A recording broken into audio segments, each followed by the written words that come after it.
30 juin 2024, historique pour le RN, qui confirme sa dédiabolisation et sa normalisation auprès des Français avec plus de 33% des voix. Un vote d'adhésion d'autant plus significatif que plus de 66% des électeurs se sont mobilisés. Le Rassemblement national, désormais première force politique française.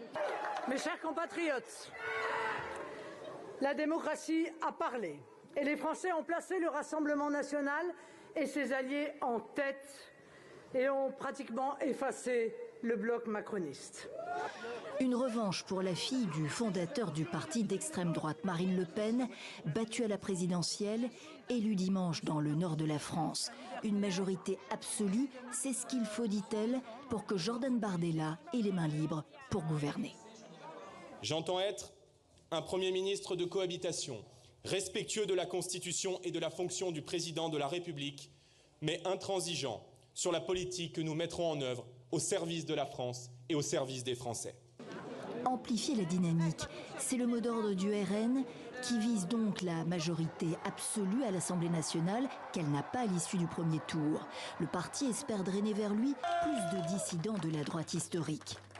Mais la menace d'extrême gauche est plus que jamais ce soir réelle.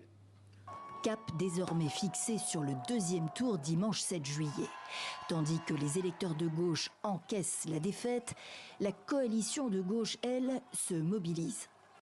Dans l'hypothèse où il serait arrivé en tête, tandis que nous ne serions qu'en troisième position, nous retirerons notre candidature. Appel à désistement également dans le cadre des batailles triangulaires pour le parti du président sanctionné dans les urnes, désormais troisième après l'union de la gauche. Emmanuel Macron, qui a appelé à un rassemblement républicain et démocrate, se fait discret dans les médias. C'est le Premier ministre Gabriel Attal qui prend la parole.